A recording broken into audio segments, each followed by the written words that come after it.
Good morning, everyone. Welcome to the West Coast Committee meeting on Thursday, October 6th, 2022. First thing I'd like to do is call the meeting to order in recognition of territories. We are currently in the New Chalnus Nations, First Nations, right across the board from the West Coast right through to the east side of the island. Notice to the attendees and delegates that this meeting is being recorded and live streamed to YouTube on the Regional District website. Next item is introduction of committee members and staff present in the boardroom. We have our CAO, Daniel Salen, and Manager of Administrative Services, Wendy Thompson. Also, Tom Steer in Tofino and Kirsten Johnson in Makoa. So thank you all for attending. Next item is approval of the agenda. Do I have a motion to approve the agenda? Thank you, Kirsten. Seconded. Tom, thank you. All those in favor? Thank you for that. Item 3 is the West Coast Committee meeting of June the 1st, 2022. I have a motion that the minutes of the West Coast Committee meeting held on June 1st, 2022 be received. Thanks, Kirsten and Tom. Thank you. First and second. All those in favor? Thank you. The next item we have is petitions, delegations, and presentations. And we have a 10-minute maximum that we allow. I see Dennis and Lawrence are both here. So Dennis, I'll let you lead off. And this is regarding your preliminary lease application for Long Beach Airport. Good morning. Thank you so much for your time. I appreciate the time. I suspect I won't take the full 10 minutes, but I thought I'd take this opportunity to introduce myself and tell you a little bit about the project and kind of my motivation behind it. So my name is Dennis Pellegrinos. I've been coming to Tofino. I was just actually looking at some old photos since the early 2000s. I became a pilot about 5 years ago and frequent the airport on a weekly basis. I have a home that I purchased there about 2 years ago and fly. I spend about 75 to 80% of my time in Tofino.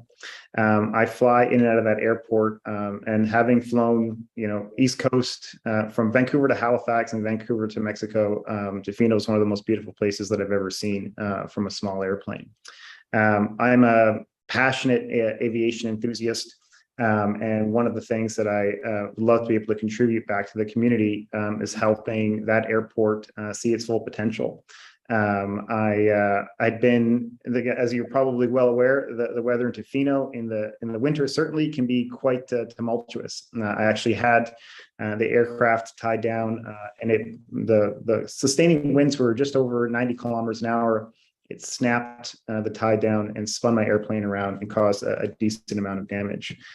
So I'm acutely pain aware of why it can be inhospitable. And what I'd love to do is provide an opportunity for other aviation minded folks, which there are actually quite a number in Tofino, for us to try to develop it and build that airport up.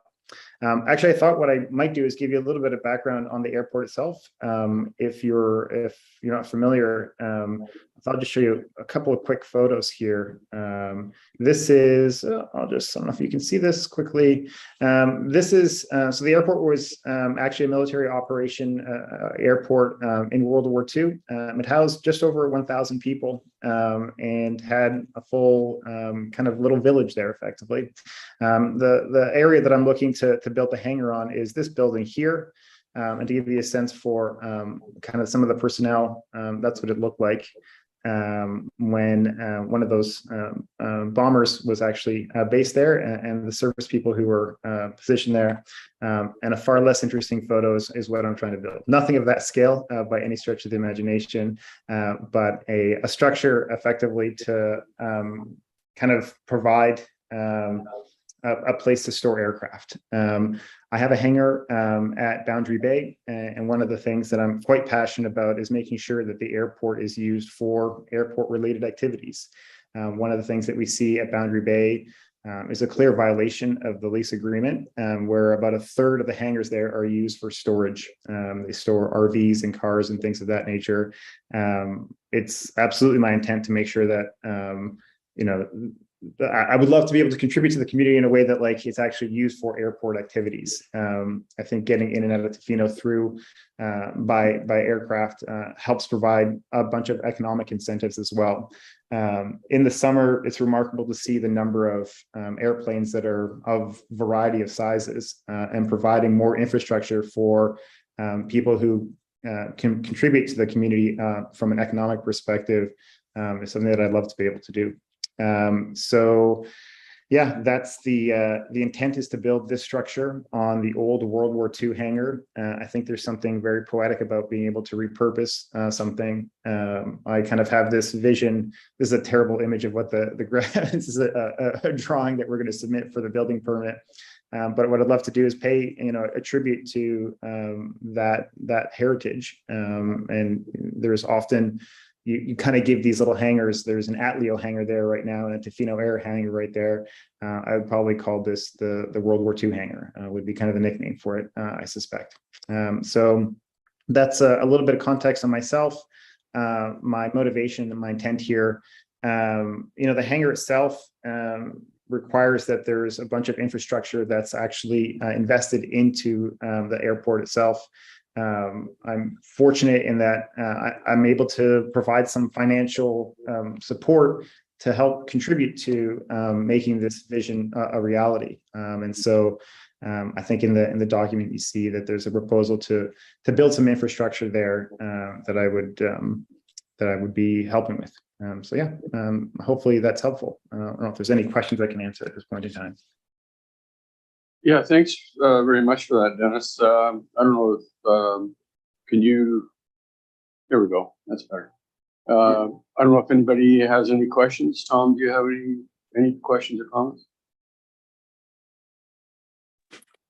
Thank you, Chair. Yeah, through the chair. Thank you, Dennis. I appreciate I have a long relationship with the airport out there, so I'm glad to see that the work that's being done. I just one quick question.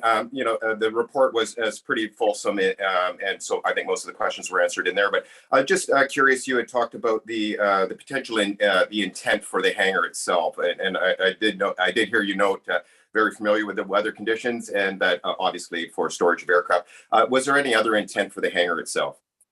No, I think there's just a handful of pilots there that we all kind of face the same issue. We either commute or have airplanes there. We just want to put our airplanes, get it out of the weather. Like if we had the weather that we had all summer, it'd be no problem, but winter is coming and I'm terrified.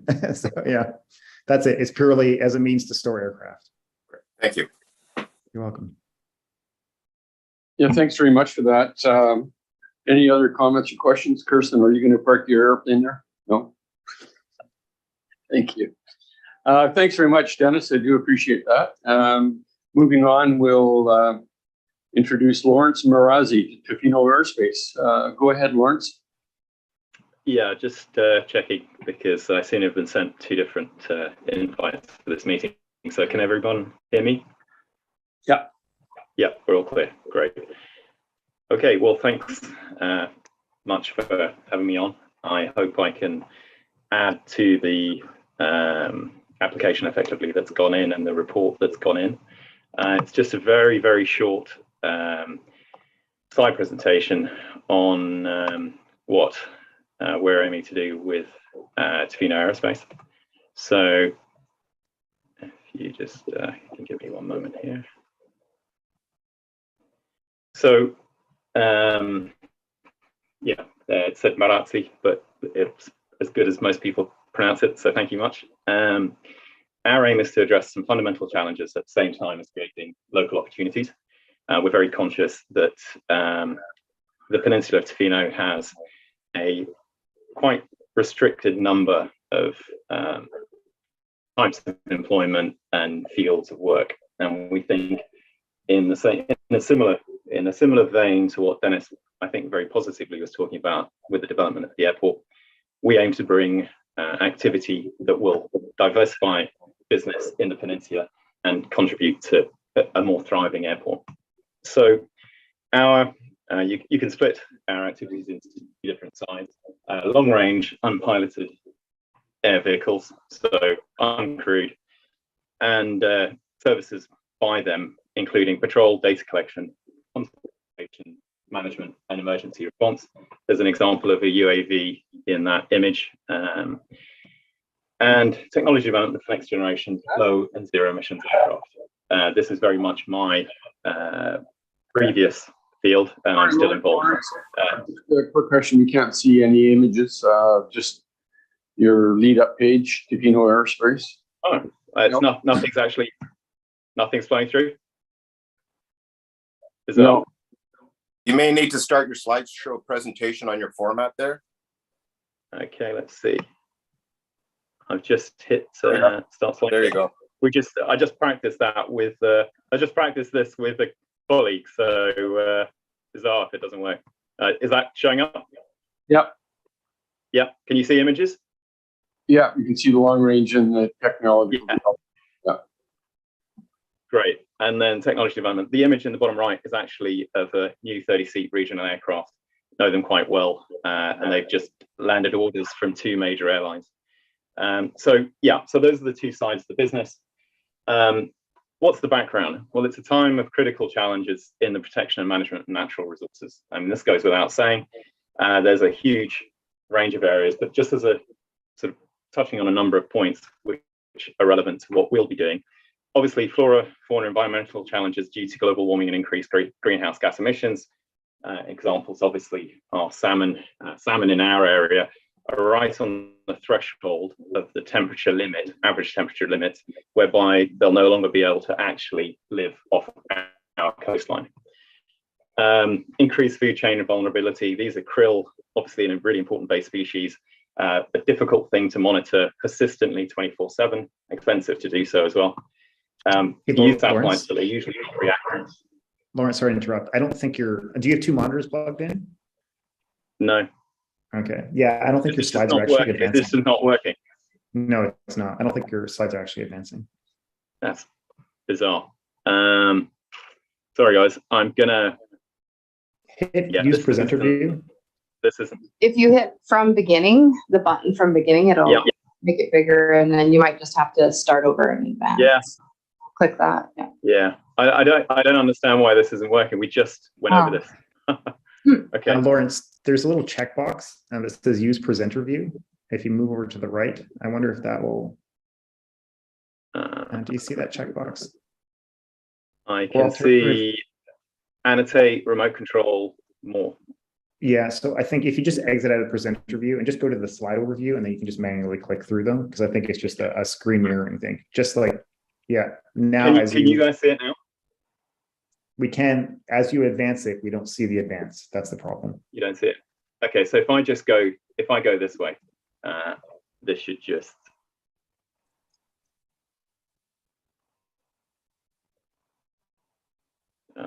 Let's see.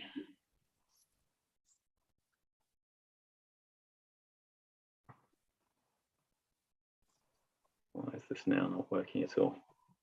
Go to view.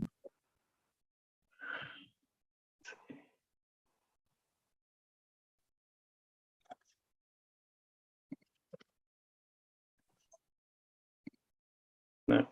If you hit view and then normal, I guess slide sorter. Hit slide sorter, the second one over. Or actually this one, this guy here. I mean, I'm going to do it this way. Just that way I'll just go really boring. Christ, why is this not working?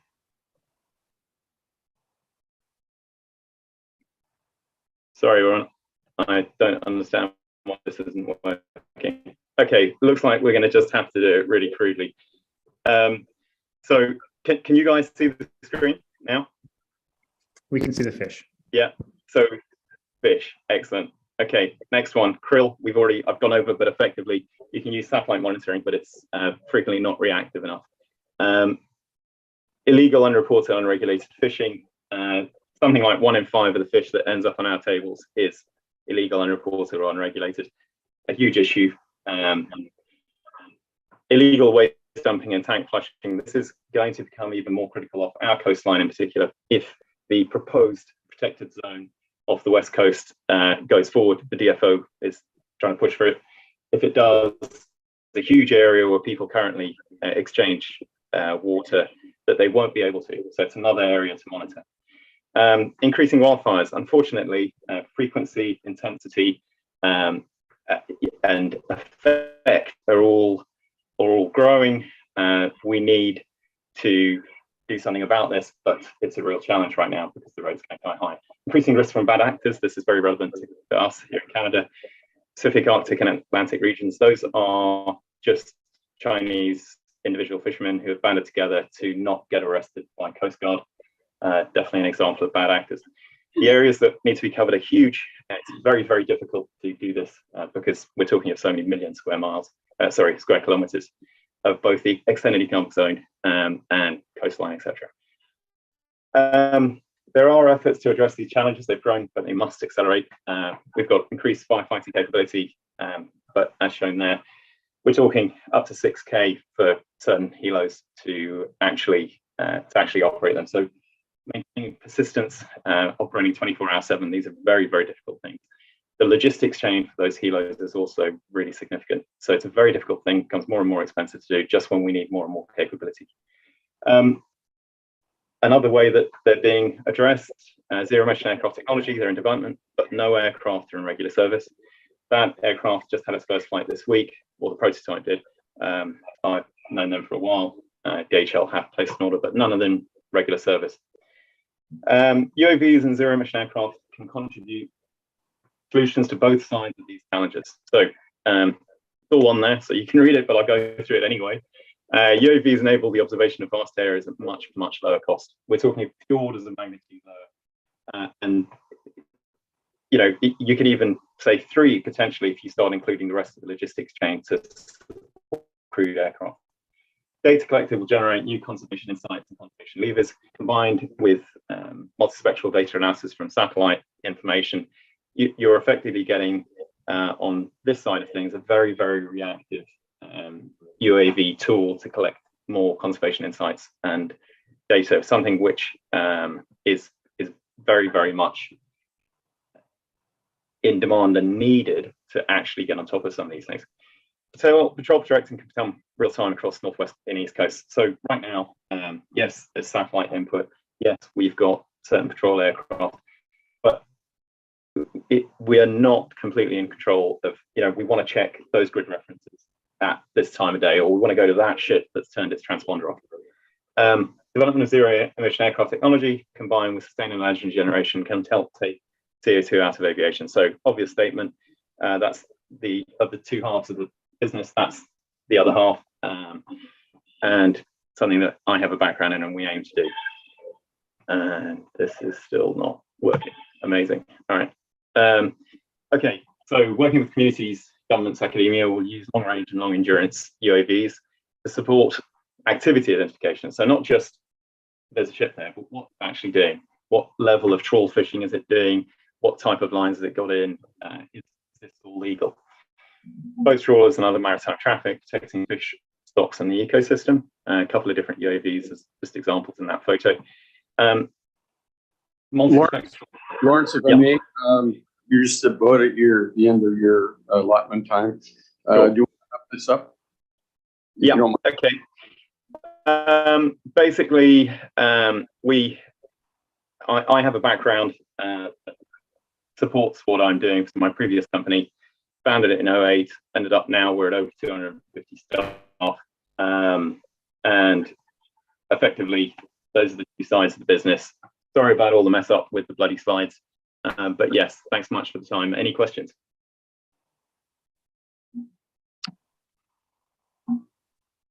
Tom or Kirsten, any questions? Maybe if you could just take the screen share off there, please, sir. Sure. Thanks for that. Tom, go ahead. I don't have any further. I think the report once again sums it up, and I don't have any direct questions for Lawrence, and I'll address those at in the report stage. Kirsten, how about you? Anything? thank you. Okay. Lawrence, just a quick question. Do you have any agreement in place with DFO or any other government agency at this time? We're in discussions. So we're in discussions with more than one government agency, DFO being probably or potentially a lead. They've got 4 Dash 8s, but only one on the West Coast. The number of hours that they actually fly is significantly limited. It's a $128 million contract for 4 or 5 years. So there's clearly a massive issue in coverage, and they know that, we know that, and we're in discussions to see how we can fit in. We're also talking to people at UBC, or we're in discussions with a team at UBC to see if we can do a joint project and with another organization called Oceaneye. So we're in process. It's very early days, but we're aiming that over the next 6 to 8 months, we start to concretize those and start getting to the point where we can do an initial proof of concept program, basically. Super. No, thank you very much for that, Lawrence, and also Dennis, thank you for your presentation. Yeah, much appreciated. We're looking forward to some good things happening out there at Tofino Airport. Anyway, thanks, gentlemen. Moving on. Through the chair, Cal, I see that, well, I know it's not Karen, but I see that there's a hand up on the screen there. I don't know if they have a question or comment. Yeah, that's Karen Hoggins. Is that you, Karen, or who? It's actually Dave Toval. I'm acting superintendent for Karen at Pacific Rim National Park Reserve. Yeah, go ahead. Just a quick question for Lawrence is, have you engaged Parks Canada yet, or any of the Neutral Move nations? Neither yet. The latter, we were advised by other personnel in ACRD to just wait on that. That's something that I actually wanted to do earlier on in the year, but it was just wait out on that until you're further along in the process here. And Parks Canada not yet, but partly because there are so many areas that need this kind of work, but we're effectively trying to do this methodically and with what we feel currently are the most significant areas where we can make a contribution. So something we'd very much like to do in the future, but we haven't yet. Thank you. Yeah. Thank you. Yeah, go ahead, Daniel.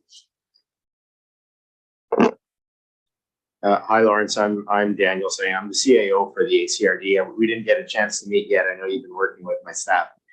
I noticed in your slide that you had other EV platforms. And so I was just wondering the link, because we didn't get to hear that part. And I know you're looking at the aviation side, but I was curious about the on the ground side that was depicted in the image. It looked like there's a number of EV skateboard platforms and other vehicles. And I'm curious, because when I think of the West Coast, I know that we're also exploring transit and other means of movement. Does your company also expand to other areas beyond the air? Saeta Electric Drive is, ironically, I just talked to guys very recently, so I've got one of those. We do everything from light duty e-drives all the way through to heavy duty, and we do marine as well. So we do outboards and inboards. At some point, you'll see them on the coast, but yeah. So, but I'm not sure if the question is related to, for example, I would have mentioned that 30-seat aircraft has got a 200-kilometer range. It's pure electric. So actually, and it has backup hybrid. But so Vancouver to Tofino becomes a legitimate pairing. Are you talking about that side of it, or are you talking about the ground support of aircraft like that? I'm sorry if I didn't understand the question. No, you're exactly answering what I was asking. So you do have the other platforms, and it is it's certainly this might not be the right form, but it is a side discussion that I think we'd like to have at a staff level, is talking about the other platforms that you have as well. Okay. So yeah, which would be fantastic. So we'll be reaching out to you. Okay, great. Thank you. Thanks. Looking forward to it. Lawrence and Dennis, if you wouldn't mind forwarding copies of your presentation to us, that would be greatly appreciated, and we can have a closer look at it. Thank you. Thanks very much. Sure. Moving on, next we have requests for decision, and the first item is Long Beach Airport preliminary lease application file number 2022-001. And that's, I think that's Jenny. Thank you, Jenny. Yes, thank you, Chair. And it's excellent that we've had these two presentations this morning, which sort of give a little preliminary introduction to these applications. So we've recently switched to a two-step application approval process for the Long Beach Airport. And we're doing this right now as just the preliminary application approval of the West Coast Committee. So we're really looking for is approval of the application in concept. And if the committee supports that, then we will take it to the board with the details fleshed out with the application for the board to consider for approval. So starting with the application for a hangar, Dennis has done a great job with this presentation, talking about basically using the old fighter hangar pad that we have out there and repurposing that to create basically a hangar for personal storage of aircraft. This aligns with our zoning plan and land use, which should be focused on airport related activities. So staff are recommending that we move forward with this application. This is a bit, we've brought other applications forward to the committee before, and we've been trying to look at long-term leases. There's a lot of challenges at the Long Beach Airport because we have contamination issues. And so we keep sort of running through these and trying to make them come to fruition. The other challenge in this area, although the location that we're looking at for this one is preferred because it has a foundation, the challenge is that there's no services out there. So we don't really have a road, we don't have water and electricity. And so Dennis is proposing actually installing all of this infrastructure. We have a gully, so we're looking to basically build a road around the gully, which would then also provide water out there. We have an old sewer system that we could, like a septic treatment system, community size, that we could probably refurbish to reutilize for that. And what that road infrastructure and water does is it essentially opens up a whole new area adjacent to the airport, which would allow for further leasing opportunities. Because once we go around the gully with the road and the water, then it's just a matter of extending that roadway a little bit at a time for each and every lease lot. So this provides a huge benefit to the ACRD if we're able to move forward with this, because we will then be able to open up a lot of leased areas. What we're looking at in principle at this point is a long-term lease in the range of 45 years. So we're looking to set up a memorandum of understanding. We're working with lawyers to work out what that lease agreement will look like. And then it really is a matter of working out what the lease rate will be. So because there's a significant investment in this infrastructure, what we're looking to do is basically, in case we don't expand and have any other people come out there, we don't want to see those costs being fully incurred. We're basically going to have the developer do an investment of infrastructure, and in exchange, we do a reasonable rate for leasing. So we haven't worked out what the details of that are, but we would be taking that to the board, and that's the understanding. And so we'd be looking at $350,000 of capital investment that the ACRD would be receiving. And for that, in exchange, we give a long-term lease at a very reasonable rate. So this way we allow development to occur and the developer has a benefit of that development. And then also we're able to do this without having to raise taxes to invest in that infrastructure.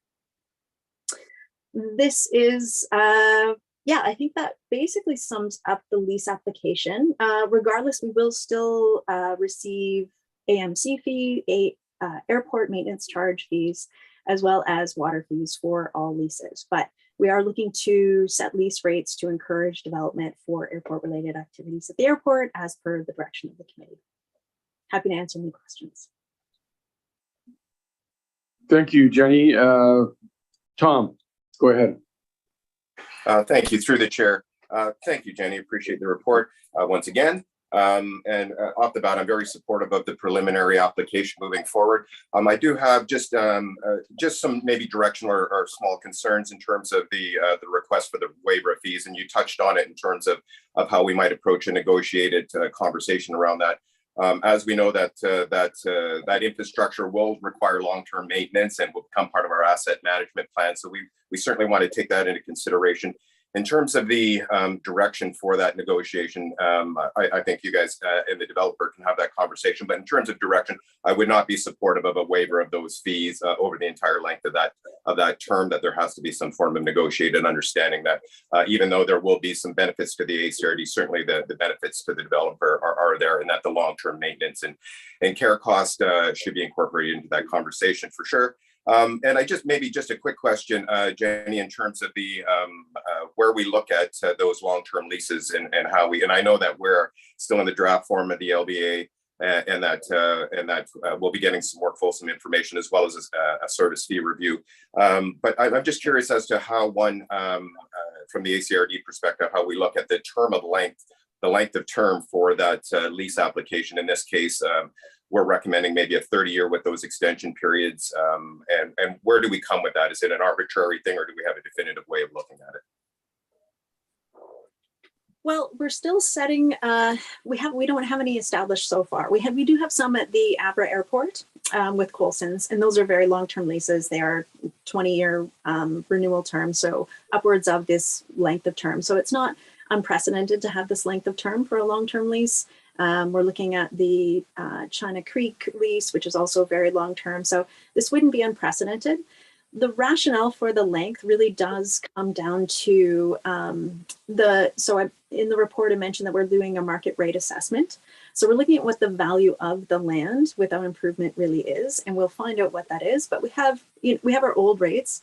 So when we have a significant $100,000 plus investment of in the lease, it's one of those things where actually the value of what we're getting versus what the lease rates would be paid over that term, we might even need to do that length of term in order to make it reasonable for a developer to invest that money for recovery. That's in this case why we're looking at that term. Also, the other benefit is, like in this case, because it's a private hangar, but when we're getting these capital investments, interest in doing that is really contingent on security of being able to use that asset over the long run. And I don't think that the ACRD will be able to continue to attract, especially airport related activities, unless we're willing to look at the length of term to be significantly long. And because it is airport related, it's what the purpose of the land is supposed to be.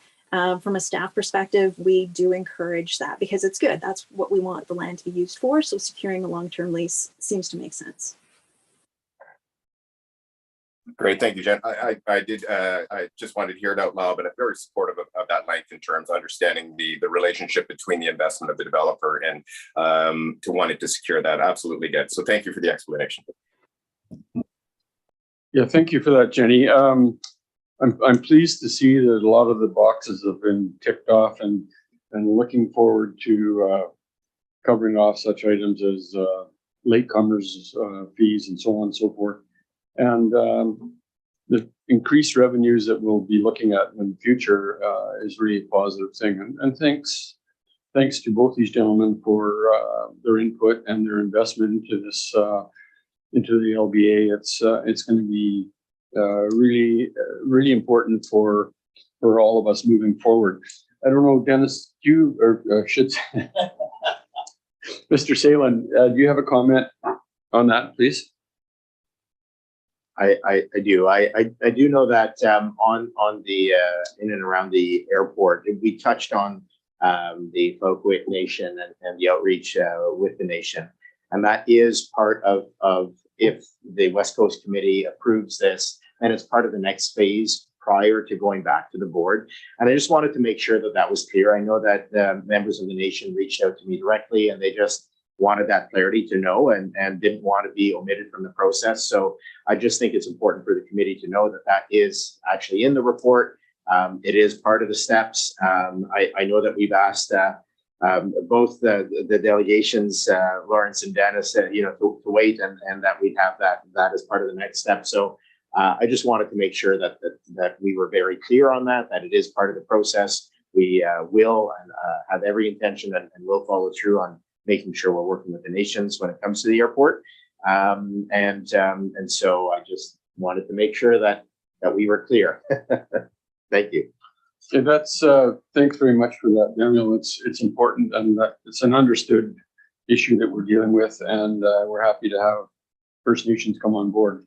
With that, I would make the recommendation that the West Coast Committee support the preliminary application LBA 2022-001 from Dennis Pilarinos, and recommend that the ACRD Board of Directors consider approval of the final application of this proposal. I'm seconder. Thank you, Tom. And yeah, all those in favor? Thanks very much. Thanks again, Dennis, and thank you, Daniel, for your comments. Moving on, the next item is item B, a request for a decision with regards to the Long Beach Airport preliminary application file number 2022-002- captured light gardening. And I guess that's Jenny as well, is it? Thank you. Thank you, Chair. So this is different than a long-term lease. This is looking for a short-term lease, similar to some of the short-term leases we've recently set up. Again, this is the first step, looking for preliminary approval before taking this to the board. Captured Light Gardening is looking for a short-term lease to store tools, vehicles, equipment, stockpile landscaping supplies. They're looking to put a CCAN on site and freestanding lean-to space. So because this is, although this is not related, we do have these short-term leases established. If the committee supports this, some of the benefits are that there's no fixed infrastructure being installed. If after we consider, get a permanent long-term vision and development plan for the airport, this kind of activity is not supported, then there's minimal impact on the leaseholder. If this needs to be removed, that's something that we're considering. We do think that because we have land available and it would generate revenue, which would offset taxation, that this is a good consideration for the use of land in the short term. We're not looking to do a long-term lease for this until we have an updated long-term land use plan for the airport. The application will take a little bit of time, staff time, and we estimate between $4,000 to $5,000 in lease fees yearly to be received, plus some airport maintenance charges to be received. So if there's any questions, I'd be happy to answer them. Oh, actually, we do have a map that I don't think was attached that would help, because I want to show you where this is and it wasn't attached to this. Eddie, do you happen to have, are you able to share screen the map that shows this location? Thank you. Yeah, so we've got it up. This is near, we have a couple sites here. We have a little pottery, CCAN storage set up there. And I think it's the BC Parks areas there as well. So it's just a small unserved lot at the end of a small access road that we would be looking at establishing them there. So it already has a road access and it's going to be an unserviced site. So all costs to set up and install anything would be borne by the Captured Light Gardening company. On this map, we also show the two locations for the other long-term leases for the benefit of the committee. So we just talked about the old fighter hangar pilot that Dennis has put an application in for, and then beyond that is where Tofino Aerospace area. So just to give context for location for the committee. Thanks, Eddie. That's great. Any questions? I'd be happy to answer. Go ahead, Tom. Thank you. Through the chair, once again, I support the application in principle, and I can't wait for those market rate assessments to come in so we can get an idea of what the overall market is bearing for this particular use of land in our area. And I think you answered it, Jenny, but I was curious, and excuse my ignorance, is that the revenues directly from these lease applications go back directly into the Tofino, the Long Beach Airport operating. It doesn't go into general revenues. It is directly related. So in essence, it will be lowering that operating cost for the airport itself. Great, thank you. That's what I assumed. Okay, thank you for that. Thanks, Jenny. So the request is that the the West Coast Committee will support the preliminary lease application LBA 2022-002 from Captured Light Gardening and recommend that the ACRD Board of Directors consider approval of the final application for this proposal. Do I have a seconder? Thank you, Tom. All those in favor? Thank you. Carried. Next item. Again, Jenny. Thank you, Chair. And this is the third application of which Lawrence had provided the presentation for. So we are again looking to establish a long-term lease for this company. We're looking for preliminary approval from the West Coast Committee to take to the board. And so the essence of the company, I think Lawrence has presented fairly well. And so it is looking at autonomous vehicles and setting that up, which would provide a huge benefit to the local economy, diversifying opportunity for employment, as well as, using the airport for its intended purpose. I think that this is very similar to the first long-term lease we discussed. So we are looking to wait to see what the market rate assessment comes in for lease rates. And we will be looking to establish a long-term lease in the range of 45 years, and we will determine what the lease rate will be based on that. The difference between this one at this point is that we're not looking at a significant infrastructure investment. So again, we'd be looking at negotiating rates based on what the investment is and what the market rate assessment is. And those are the details that would be fleshed out once the committee provides approval for this in principle. As Daniel mentioned, we still have other things to do, which is confirm support from First Nations and basically work out the details of the lease agreement and the memorandum of understanding. And a lot of more staff time will be involved in this if it is approved. So if there's any questions, I'd be happy to answer them. Any questions? Tom, go ahead. You're shocked by the fact that I'm highly supportive of this application. It fits very almost perfectly within the land use and the capacity issues that we talk about at the airport. So I'm very pleased to see this type of innovative proposal coming forward on these airport lands. So if there wasn't any, I would love to make the recommendation if there is no further comments. And yes, please go ahead, Tom.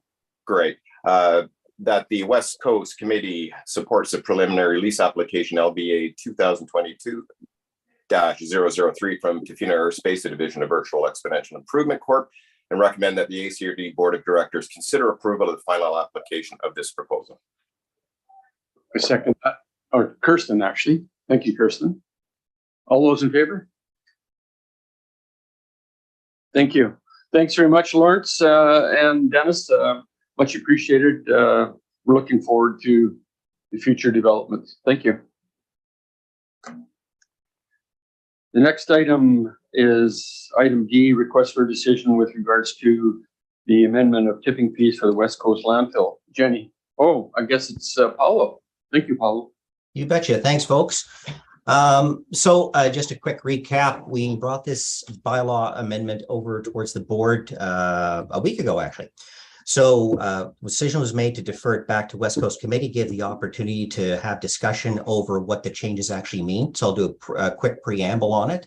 And then I'll also highlight that depending on the level of discussion, if there are any significant changes, et cetera, the intent was to flip this back to the board for next week for adoption. If more work needs to be done, that is fine too. So I'll just do a quick overview and then open it up for questions here.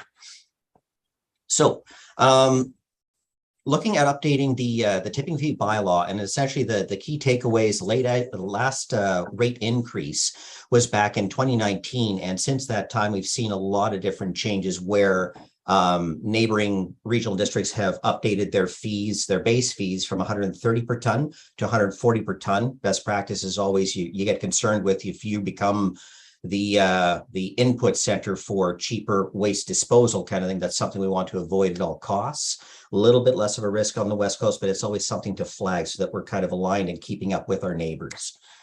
Similar sort of idea regarding construction waste and all that sort of thing.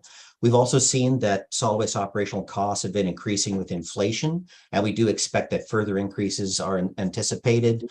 We see needs for borrowing, for funding various capital projects. We've talked about it in the past there, but leachate, biosolids processing, and even a piece that we don't really talk about as much, which is the closure in phases of each phase of the landfill. As you get to a certain rate, when you fill up the hill there, you have to put a closure system in place to shed the rainwater and all that sort of thing. The idea being keep clean water clean.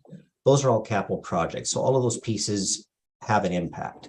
Increase to future closure and post-closure monitoring costs are estimated at about 40%, and that's fairly consistent with a recent DOCP update, operational closure plant update that we did for AVL. We saw a massive increase in fees just based on current construction rates, current labor rates, etc.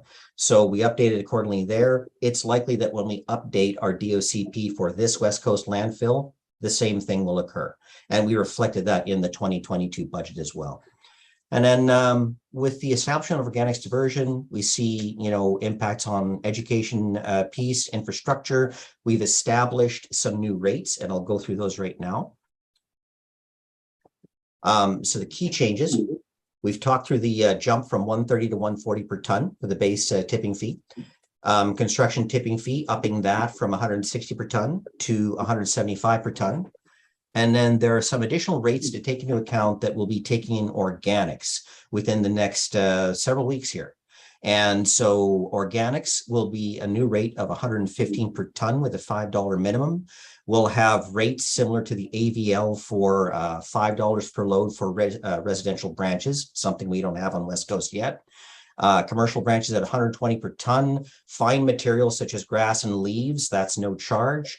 And dewatered biosolids at 175 per ton with a $10 minimum fee. So those are the key changes they'll highlight, and I'll just open it up right now for questions. Thanks, Paulo. Yeah, quite a well-detailed report. We appreciate that. And I see Tom has some comment or question. Thanks, Tom. Yeah, a little about absolutely supportive of the recommendation to bring to the board.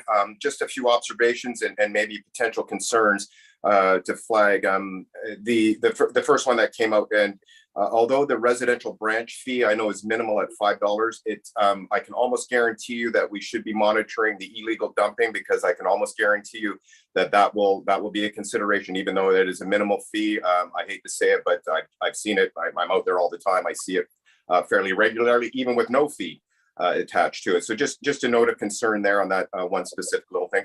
I did have one question, and I'll ask it, and then I have a couple others. But I'm just curious, in terms of the rate review moving forward, is there a time frame that we will? Is it an annual review where we might look at, or is it tied to the service contract?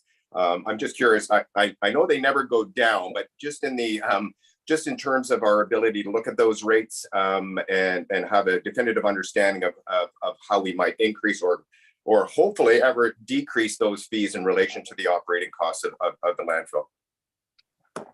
Absolutely, through you, Chair. Thank you, Director. Appreciate the questions. They're linked. So part of it is working with the third-party contractors and seeing what those fee increases are like, and we do see those established in each of the contract rates based on CPI, those kinds of things. That said, we're taking that info and historical data, we average it over 5 years. That's kind of our go-to, so that we can take into account any sort of jumps and dips and all that sort of thing. And we're actually doing a full review of our tipping fees across the board as we speak right now. Depending on what we get back for the results, the idea is to bring it back to not just this committee, but to do it with AVB as well, counterparts on the other side, and then do that on a very regular annual basis, especially since we've seen these changes happen so much with the pandemic, supply chain, all of those sorts of things. But that primarily that rate review is underway, and the aim is to try to do that on an annual basis. If it's not a big change or it's fairly predictable, then we might break that period of time out a little bit further. So that's kind of where that sits. Thank you, Paulo. And through the chair, if I may, just one further comment. I really enjoyed the fact that the ACRD and your staff there have focused in on the education and incentive component to promote waste diversion. I think it's key to the success. And further to that, I highly support those increased efforts in this area with that continual goal of creating or sustaining a culture of diversion and reduction. So I highly applaud that. And I think that strategy will, there's some short-term benefits, but I think over the long term, we will see an increased benefit in general. So I highly support that direction at the ACRD. And then, just tied to that, and this is just my own personal thing, if there is a role for the ACRD at a regional government level to look to lobbying higher levels of government, to look at legislation requiring companies specifically to be responsible at that end of the bargain, whether it is in decreases in packaging, et cetera, et cetera. I know that there's a limited capacity at the staff level, but if there was ever an opportunity for that kind of discussion where we might be an effective lobbying group to bring to the higher levels of government, I would love that conversation to take place when time and energy existed. So thank you very much for the report, and highly support the recommendation moving forward. Thank you. Jenny, go ahead. I just wanted to make one note as well. You had mentioned the $5 per ton for residential branches and agreed that is a change. The good news is that aligns also with the curbside green bin, which will allow for branches. So hopefully we'll actually see a bit of a shift on both sides, where some people were self-hauling branches to the landfill. Now they'll have capacity within their green bin to top up some of that. So we will still monitor, but we actually think that might be the location where we'll start to see more branches coming into the landfill from residents. So less trips to the landfill, more using the green bin. Sorry, just so that I'm clear on that. So for example, I know that there was for the leaves and the smaller materials would be free. And then what you're saying is that some of those branches, so I think I look around, I have 2 acres of bush here. When I take loads out to the dump and those branches and salal, et cetera, that could potentially go into the green bin. Are they the size of my pickup truck? I'm just curious, but just to understand that would be an option into the compost or green bins moving forward. Okay, excellent, thank you. But part of the education process. No, and let's use this opportunity. So Paulo, correct me if I'm wrong, but I believe it is 2 inches or less in diameter will be allowed in the curbside green bins. So still the large branches we don't want in there. Partly it's, it clogs the trucks. So those ones will still have to get hauled, but a lot of material that people might already be driving there, they will no longer have to because it can get taken to the curb. And just to tag on to that, and this is part of the education we did over here, 2 inches thick, less than 2 inches thick, less than 2 feet long. That's kind of the takeaway just based on what the trucks have been doing. So that's being woven into the education piece. So as folks trim, they know what to aim for, got some goalposts to hit of what can fit into that cart. Great. Thank you. Yeah, thanks for all your comments, Jenny and Paulo. One of the things that, and it's probably a little bit premature with regards to residential branches. I know you've got acreage, Tom, but for the normal household gardener, if you will, or they're doing some landscaping around their yard, I note that a few of the other communities, including Qualicum Beach and the RDN, that to some extent allow a pickup of those items, bigger branches and that, twice a year, once in the fall and then once again in the spring when you're doing your pruning and so on. So I think maybe, I don't know what the situation is in Tofino or in Ucluelet for that matter, but at some point, maybe we should consider that as well. And, we're concerned about, as Tom mentioned, about illegal dumping on the side roads and whatever, which creates a fire hazard. But I think perhaps in the future, we should look at the opportunity for residents to be able to put their branches and so on the side of the road and bundled up and prepared for pickup, and then whoever the utility is at the time taking care of that. So thank you for that. Much appreciated. So the recommendation is that the West Coast Committee recommend that the Alberni Clayoquot Regional District Board of Directors adopt bylaw R0133-3 West Coast Landfill Tipping Fees and Regulation Amendment 2022. And you made that motion, Tom, did you? Yeah, thank you. And seconded? Kirsten, thank you. All those in favor? Carried. Thank you very much. Finally, we go to reports, and the first report we have is the West Coast Transit update. And who's going to be carrying that one? Oh, Eddie, there you are. Thanks, Eddie. Yes, thank you, Mr. Chair. So I want to provide an update on the West Coast Transit Service. Of course, we found out early this year in 2022 that the service was again being delayed until potentially 2023. So a meeting was set up with the Minister of Transportation, Rob Fleming, at UBCM to discuss this and to attempt to get confirmation that the province would make their allotment of funds available for the implementation of service in 2023. Unfortunately, at this meeting, it was communicated that the province was unlikely to have these funds, and it is very unlikely that they are going to approve any transit expansions in the 23-24 fiscal year. This news obviously was a bit of a surprise and a disappointment, but official announcements and the communications from the province won't be received until the budget is actually announced in early 2023. Another kind of piece that the minister recommended there was that the staff investigate other alternative solutions for transit on the West Coast. So while this information was somewhat early and just received, staff are beginning to investigate other potential options to try to implement some sort of service. There are some financial implications. So we are currently investigating what those ramifications are when we talk about tax requisition and whatnot, and there will be an update coming in the next little bit as we go through the 2023 to 27 financial planning process. So I'm open to any questions that anybody may have and any discussions. I see, Daniel, you have your hand up? Okay, let's go. Any comments? Tom, I see you reaching for it. Go for it.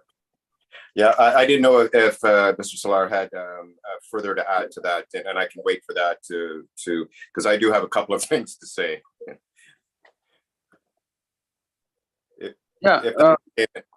If that's okay, I'll continue then. If that makes sense. So obviously there's a lot of questions and concerns and disappointments regarding the meeting that was held at UBCM with Minister Fleming. And in light of the information from the minister, of course, we're looking for a pathway forward and somewhat outlined in the report. But so initially is there may be the approval for the MOU for expansion of the service, and as those wheels are set, well, pun intended, by the way, the wheels have been set in motion for that, and the ACRD has vigorously been working on this for several years. I think it would be important to continue that MOU. Although within that MOU, I had some concerns, and maybe I need some clarification. And I don't know if that's possible at this point. It's concerns around the statement around where the vehicle lease fees for new vehicles will be added to the operating budget. And I'm just curious as to if that procurement process, et cetera, I'm curious about what, I understand the implementations, but realistically, is this a concern for us, and possibly what might those costs look like? I know it would be hard to speculate, but I just want to understand if we sign this MOU and we want to move ahead, which we certainly do, just in the interim, if there are some implications around that. And I have more, trust me. I can, through the chair, I can answer that one quickly. The reference to the lease fees was more in reference to the custom transit portion of the MOU, okay, and not so much towards the West Coast Transit Service, where we would not be responsible for those lease fees. Okay, thank you. I thought that was the case, but I just wanted to make absolutely clear that was, we have invested and there's already, we want to be service ready with the, which includes the bus stops and the maintenance facility or service contract for that. So that's great. And then, and just in support of that communication moving forward, I know with our MLA, who's very, very well aware of this file, is to have that anything to be CC'd to our MLA and to have Ms. Osborne completely aware, which I'm sure she is, but that she is completely kept in the loop and that is understood. And then the other recommendation from the minister at that meeting was to investigate alternative solutions. And I'll admit, I had some initial hesitation around this because we've already done a lot of work to establish what is the solution for transit on the West Coast here, and we would like to proceed forward with what we think is the best case scenario. So to ask the ACRD to look at this again, it does sting a little bit, I will have to admit. However, if there's a practical solution that meets the service needs and can be identified, of course, I will be supportive of that. And I know in the report it says that staff are initially looking at what those are. But I just want to make it clear, the ultimate solution is to have BC Transit as the service provider in this case. That's long-term stability for a service that we know is critically important out here on the West Coast. So I don't know if you have anything to add to that, but I just wanted to express some of those concerns around moving ahead with those alternative solutions. Although to meet the immediate needs, I get it, but I just don't want. I want to make sure that does not compromise that sort of the long-term plan that we have charted moving forward. Yeah, through the chair, I'll just speak to that quickly. And Director Steer, I completely agree that BC Transit is a long-term solution. I think when we're talking about implementation and talking about kind of, are there any interim measures that we could identify in the short term to provide that, even if it's a base level of service to start, that there is some sort of transit. And so exploring kind of those options to see what's available now ahead of the province, making any funding available to support that long-term BC Transit best case scenario. Yeah, thanks for that, Eddie, and thanks, Tom. Kirsten, do you have any comments on this? Okay, thank you. Mr. Salen, you have some comment? I'll simply reiterate what Eddie has already brought up, but we are setting a table on the West Coast to discuss solutions, and we are looking at different examples that were provided to us through the ministry. Powell River being one of them, looking at rideshare and whatnot. So, obviously, to try and find different sources of funding, we're going to have to get creative about where we go and what we're piloting and with whom we partner, which is partly why earlier in the delegation, I was curious about the technology at work that Mr. Marazi is potentially bringing to the airport. Because of course our airport is intended to be our transit hub as well in terms of where maintenance and vehicle storage would take place on the long term. So who knows, with any luck and some stars aligning, we may find some interesting sources of funding and an ability to pilot something different. Yeah, thank you for that. I have a concern, and that is the tax base. It was a bit of a push to move this forward from the get-go for BC Transit and the open houses and so on that were put out on Nuclear and other areas. We're still collecting taxes for this, and it's a non-starter. So I think to appeal to the residents and taxpayers of the community, if we're going to continue to tax the community members for this, that an information bulletin should go out from the regional district detailing the situation and where the next steps are. So I would appreciate it. Go ahead, Daniel. We can certainly provide that, and we have to just reiterate and be clear with the public that the collection that we do is proportionate to the service being provided, and at this point, all we're doing is preparation work, background work. So it really is a minimal amount that's being collected. Obviously, if we were to implement the service, that's where the larger taxation would take place, and that's what the bylaw that was created reflects. But certainly, education is important so that people don't get the wrong idea that somehow a significant portion of funds is being collected and not being used. So we can certainly work on that and roll out a communication. Much appreciated. Thank you for that. Is there any other comments? Through the chair, I did see Dave's hand had been raised. I don't know if it still is. I can't see him on my screen anymore. Yeah, thank you, Director, and thank you, Chair. Just a follow up, as the Chair mentioned, is there a communication strategy to share with the regional regional partners and the ratepayers? Or do we have to wait to budget 2023 to officially discuss?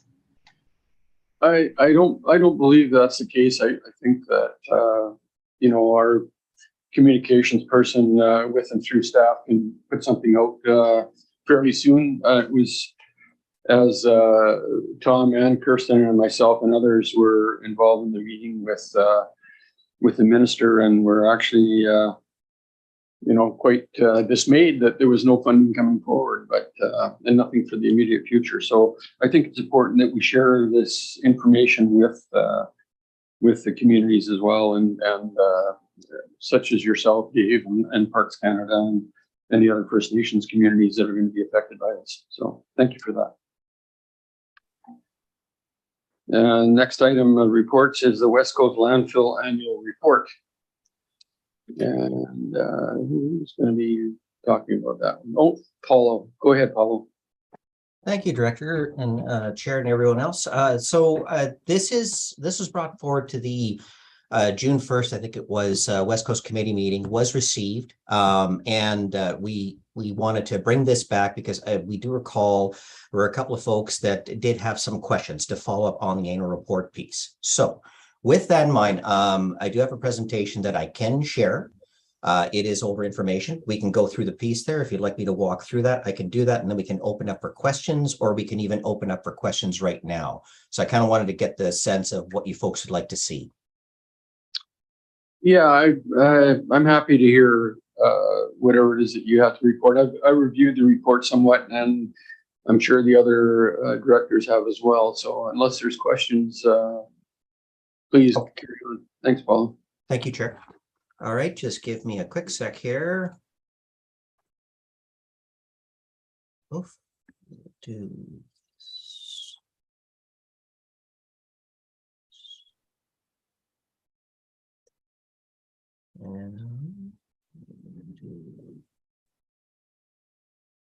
Okay, so you should have the title screen on display. Is that what you're seeing there? Yep. Okay, perfect. All right, well, here we go. Okay, 2021 annual report. So just a quick overview. We're going to be going through the mission targets, landfill capacity, all these key pieces here. I'm just going to jump straight into it. Right to our mission and our targets. And, you know, I do apologize if it's repetitive, but I like to kind of restate this one each time. Primary mission to protect human health and the environment, maximize value of service by effectively managing the region's solid waste in an environmentally, socially, and economically responsible manner. And we have a list of targets that we go after in order to, you know, the holy grail of minimizing what goes into the physical landfill, diverting as much waste as possible. So we'd want to reduce landfill disposal to less than 400 kilograms per capita, increase diversion of waste to 50%, minimize airspace consumption ratio of 600 kilograms per cubic meter. In other words, how much you pack into a cubic meter of space on the landfill. Annual capital contributions to meet funding requirements, confirm that all leachate criteria is treated to meet freshwater aquatic life criteria here, and landfill gas generation maintains less than 1,000 tons per year per methane. So those are our goalposts. Just starting off with waste generation on the West Coast, I talked in the previous report about how we classify everything over 5-year averages. So that's the lens that we're looking at everything through here. So quick takeaways for West Generation on the West Coast. In 2020, we had approximately 6,630 tons of material that was landfilled, and 6,395 of that wound up being the 2021 total. We revised upwards of 6,800 based on residential, and I apologize, 6,300 tons of material disposed, 6,800 tons of permanent residence with no tourism. And we base the capita piece on the adjusted values we get from Parks Canada, updated census, etc. And that works out to approximately 11,445 equivalent permanent residents on the West Coast. So that's how we base our ratios. Overall population in general looks like it was an uptick of approximately 5% in 2020. And what we saw was obviously increase in tourism due to lessening of pandemic restrictions, wildfires occurring, and all that sort of thing. Next slide. For diversion, we diverted approximately 1,795 tons, which was a significant increase that was contributed primarily to metals. Prior to 2020, metal recycling was done through private in a lot of different locations on the West Coast, and that data just was not available. Now, with most of it centralized, i.e. the metal coming into the landfill and being diverted, we're able to capture that data and get a more accurate count of what's physically being diverted out of that place. Increase in recycled BC volumes were also noted in 2021, likely due to increased quantities of cardboard, and that gets you to pandemic online shopping. We saw a huge increase of those, and you lose count of the Amazon boxes that you see coming into the system there. We did see a slight increase overall in some of the other stewardship items. So our pilot program for mattress recycling went up 25 tons from 10 in 2020.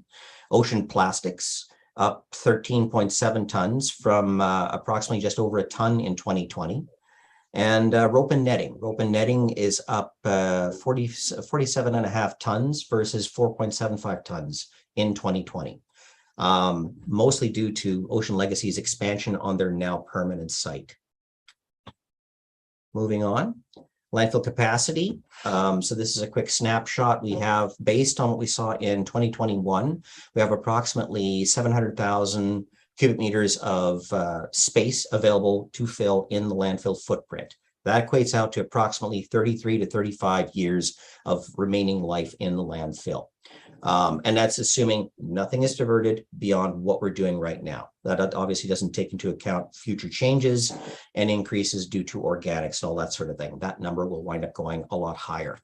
Estimated closure is approximately 2055. As mentioned, that can be extended out to 10 years or beyond. So there's a lot of potential to work with that site to expand its useful life.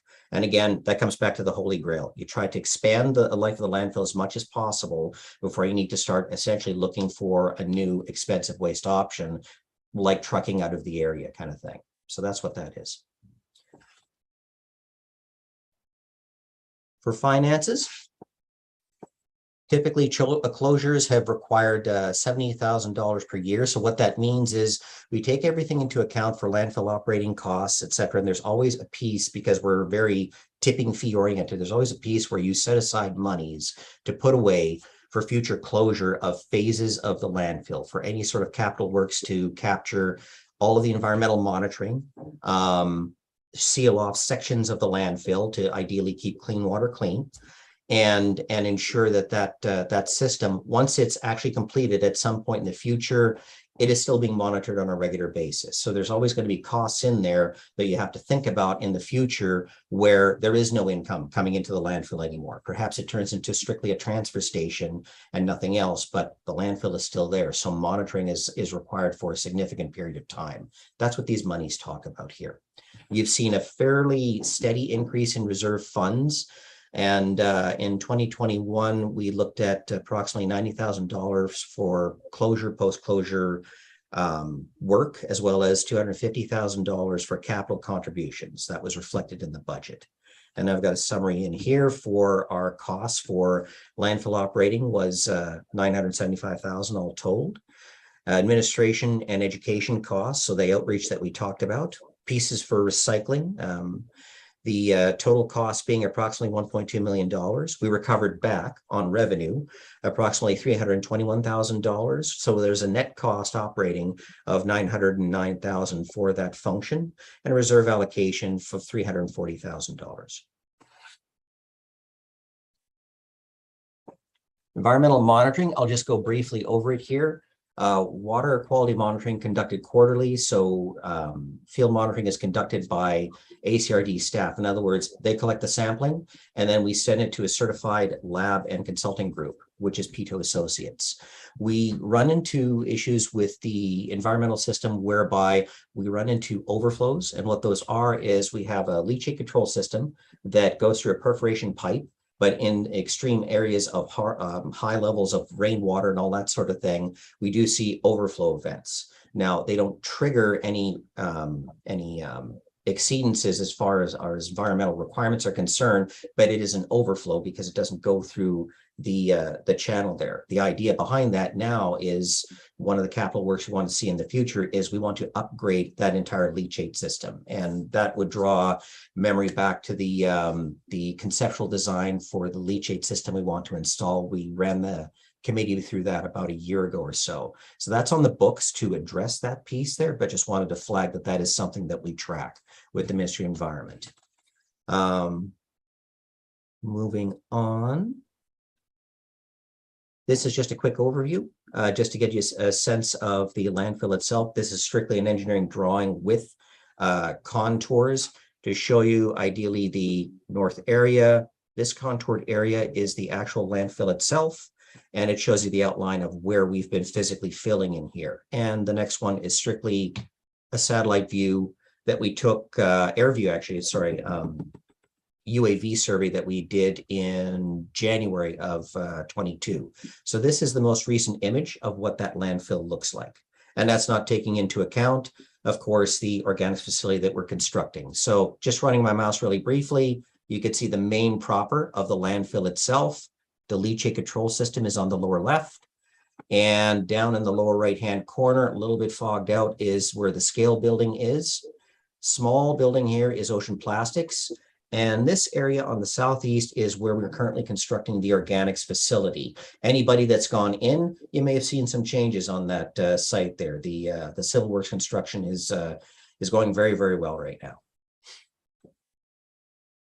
Landfill gas. This is something that is a legislative requirement. There's a goalpost of 1,000 tons per year of methane generation. So what that means is, if you stay less than that as much as possible, you don't have to put in a fairly expensive active gas capture system. The idea is you're either using biocover or you're diverting. And that's the main piece that we're looking at with the onset of organics. As organics break down, they wind up creating methane, which is one of our more harmful greenhouse gases. So the idea is to pull that strictly out of the stream.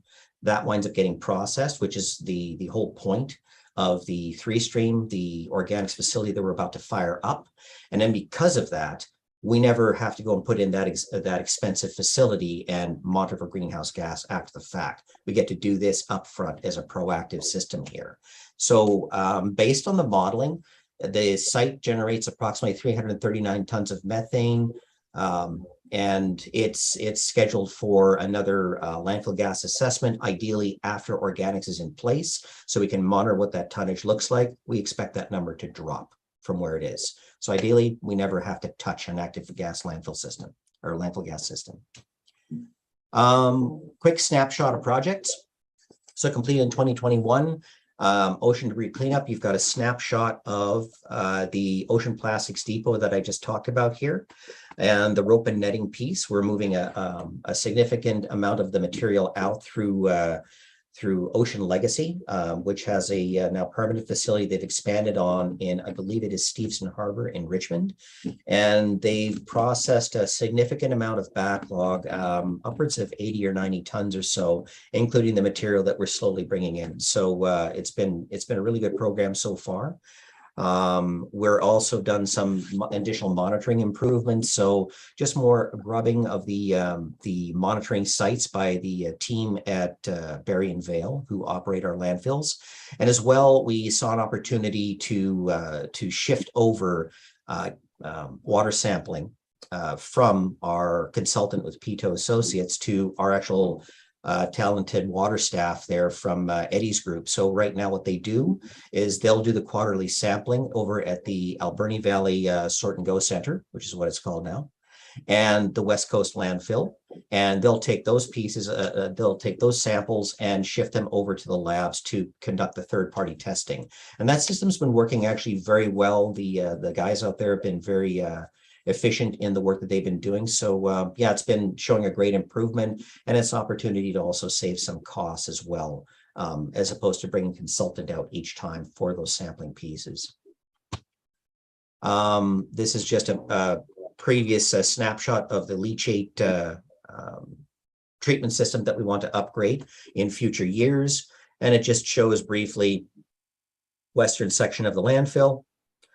the old pond will wind up using eventually in the new system, but adding some additional infrastructure, including an engineered wetland, less moving parts, less upkeep and all that sort of thing there. But engineered wetlands seem to be a really great way to treat any sort of impacted water, leachate, etc. So that's where we're going.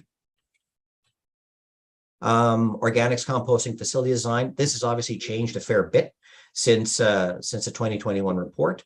The facility is underway for construction right now, so the tipping wall, etc., and the pad, compost area, receiving area, and contact ponds are all being constructed as we speak. And then the upcoming / ongoing. So we talked a little bit about curbside collection, 3Stream. That process is underway right now. We have a fairly large presence now on the West Coast. You'll likely have seen a lot of literature going out.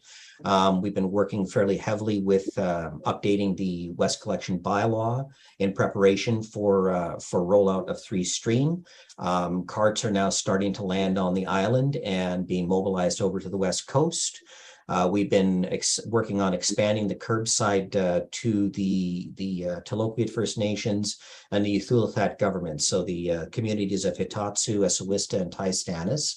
We've done some initial open houses there, which were very well received, and actually the folks are out there with the team again doing some additional info sessions. We'll also be out there as well, if not has been completed, with District of Tofino and District of Ucluelet. So we're lining all those pieces up. All I can say with that is do stay tuned. We are putting a lot of information out there right now regarding this program. And I think that's about it. Just work on the app and setting up for the engagement for both pre and post. And I'll just open it right away for questions here. And I will also stop share. Yeah, thanks very much for that, Paulo. It's very informative. I'm so pleased to see that the ACRD is so proactive in this. I know that Jenny's been a big push behind this as well, and the work that you've done on it is fantastic. So keep up the good work. And anyway, Tom, you have a comment. Yeah, and I first of all want to echo Chair Roberts' comments. Paulo, I really appreciate your delivery of this material. You take complex information and deliver it in a clear and accessible way for the committee and for the board in general to understand. So I really appreciate that component of this. I do, in the report itself, well, first of all, I just want to say the mission and targets, it's wonderful that we have a very clear and I think excellent mission statement to guide. And those targets that are presently there are clear and attainable. So that's a great guiding principle for moving forward. And I appreciate having that up front and center and reiterated by yourself. One of the key takeaways, and I know in the report there were several bullet points, and one that I think for me was something that wasn't in there, but I think maybe a key takeaway for me anyways was the understanding of where a lot of, so the waste generation, we have a tourism economy that certainly contributes to that, in a construction industry, which presently has been, as we all know, on an increase. So for a key takeaway for me was that it also identified areas where we may be able to apply that education component and have those direct conversations with those that are contributing a higher percentage. I think we've done an excellent job at the residential end of things, and I think that continued education within those two sectors will be key in the future to bringing down those targets. So that was a takeaway for me on that. And once again, I just wanted to thank you for the whole department for the work that they've been doing on this. As Chair Roberts pointed out, very proactive, very solutions orientated, and actioning all of those in what I consider a very expedient time frame. Thank you, sir. Appreciate it all. And it's a team effort. I'll tell you that. Thank you for that. Mr. Salen, do you have a comment? Your hand is up. Well, above your name. Anyway, thank you, everybody. Thank you, staff. It's been a pleasure as the chairman of the West Coast Committee. This is clearly my last meeting as the chairman. Dave, before I get on any further comments, there's ex officio member updates. And the first one is Dave from Parks Canada. Do you have a comment, Dave? No, thank you, Chair, and thank you for your service over the last several years. Just an update that Karen Hogan is on assignment and I will be acting superintendent for the next 4 months. So I will follow up with the staff so they're aware of the changes. Super. Thanks very much, Dave. Are there any other updates, Wendy, from other members? No, Mr. Chair, I don't think there's any other members with us today. Thank you so much. So that the West Coast Committee receives the verbal reports. Tom, go ahead. You're off. You're muted. Tom, you're muted, so we can't hear you. After the 10,000 Zoom meeting, you think I'd have that one under control.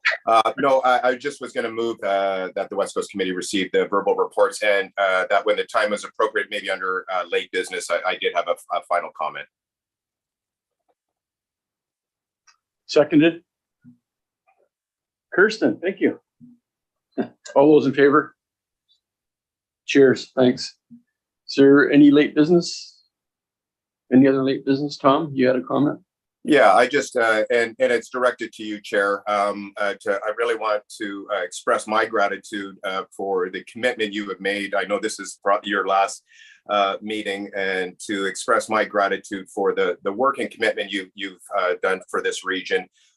Your service has been greatly appreciated, and my time on the board has been enhanced by your presence. And so I just really want to extend that thank you out to you and wish you good luck in all your next endeavors.